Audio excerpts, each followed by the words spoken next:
What's up, guys? It's TMC Peyton here. The topic for today's commentary is what I think would make CoD 2017 good, and the gameplay in the background is an old one stored up on my hard drive. That's why the quality is not that good. It was a Domination game when I was playing with some friends, and I got a assault MOAB with the CM90. So the essential things that I think would make CoD 2017 good are the maps, the kill streaks, and hit detection. So about the maps, they should be small to medium size, simple, fast-paced, flat, with predictable spawns. Those are the things that I think make good maps. If a map is not flat or is not simple, then it's not going to be fast-paced. There's going to be a lot of randomness in your gunfights. You won't be able to predict gameplay. Kind of reduces the skill gap. Small to medium sized maps that are fairly fast paced also make for a good game. Most people would regard the CoD Ghosts and the Advanced Warfare maps to be the worst maps. And the biggest problem with the Ghost maps were that they were extremely vertical, they were not fast paced, and they're not simple. Also, the spawns were predictable, but they still weren't fast-paced. The Advanced Warfare maps were very cluttery. They weren't simple enough. There was too many nooks and crannies, and Ghosts had that problem too. But the games with good maps like Black Ops 2, Black Ops 1, MW3, all of those maps were simple, flat, fast-paced, small to medium size, had predictable spawns. Those are really the things that allowed those maps to be good and those games to have good flow. The kill streaks are also very important, and that's another thing that Ghosts and Advanced Warfare lacked. They should be fun to use. For all of you that played CODs, Black Ops 1, and MW2, how many of you, when you got in a chopper gunner, or an AC-130, or a gunship, or an Osprey gunner, thought that it was just fun? I thought that, and from Ghosts and Advanced Warfare, even Black Ops 3, the kill streaks didn't seem fun. That's a huge part of what makes COD is the kill streaks, and without them it just doesn't feel right, you know? The kill streaks should also get kills, and that's the biggest problem with Ghosts and Advanced Warfare is the kill streaks weren't strong enough. And a lot of that had to do with the Black Ops 2 kill streaks. People thought that Black Ops 2 kill streaks were too strong, so in Ghosts they made them much weaker. But OP kill streaks are better than useless kill streaks in every situation. They shouldn't be too easy to destroy. That's one thing I didn't really like about Modern Warfare 3, is the kill streaks got shot down too easily, as somebody shot one stinger shot and destroyed 3 helicopters. The problem with them being too easy to destroy is not just that the kill streaks don't have flares.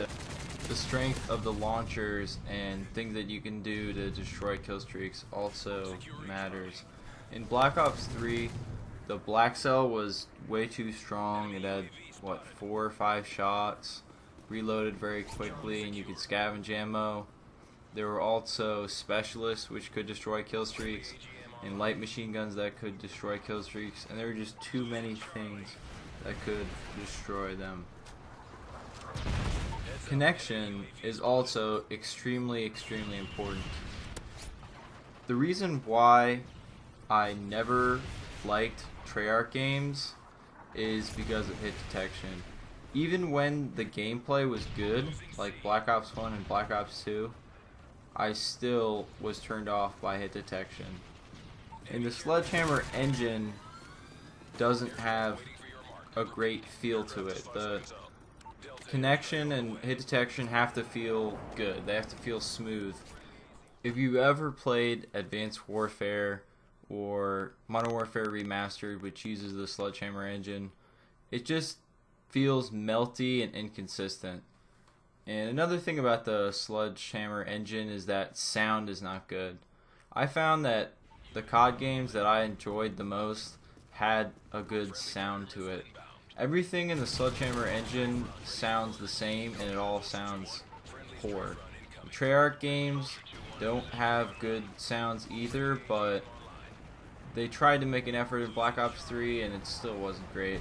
Infinity Ward has the gold standard for sound. The weapon balance is also very important in Call of Duty games and all shooters. In Advanced Warfare, I felt that there was really only two viable guns, the Bal 27 and the ASM-1. And when there's no gun variety, it just seems boring. And I don't have fun in games as long. They get stale much sooner when I can only use a few guns. One of the things that I loved about Modern Warfare 3, but I didn't like about Advanced Warfare and Ghosts, is that in Modern Warfare 3, I felt that I could do well using any gun in any class.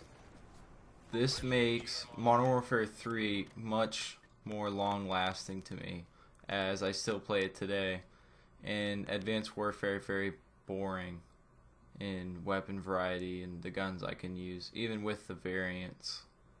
The weapon balancing is at the choice of the developers, and there's a key choice that they have to make. Will the guns be better balanced for competitive, or will they be better balanced for pubs? And I'm a pub player, and I think that Call of Duty is not meant to be a competitive shooter in spirit. So I think that the games that had weapon balancing that was best in public matches were the ones with better gun balancing overall and were better games for me. Modern Warfare 3 really didn't have a competitive scene of notice, and that made almost every gun viable, and they were all unique and they all played their role. The submachine guns were also dominant, which was very important.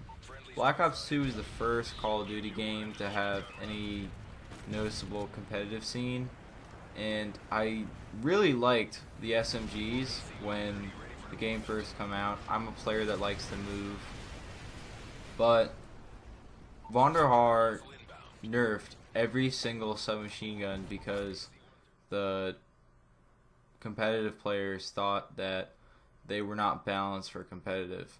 But that made the game much less SMG dominant. In the beginning, it seemed way more fun to use SMGs than after. It seemed that the assault rifles dominated after that patch. And Ghosts did have very strong SMGs, but it had strong assault rifles also. Having strong submachine guns promotes movement and a fast-paced game, which I think everybody likes, or at least most players like. So those are the things that I think will make a good Call of Duty game: the maps, the kill streaks, hit detection, and weapon balancing. That's all for today's video. Thank you guys for watching. If you enjoyed, leave a thumbs up.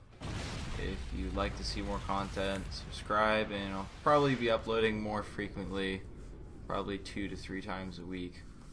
I'll see you guys later. Peace.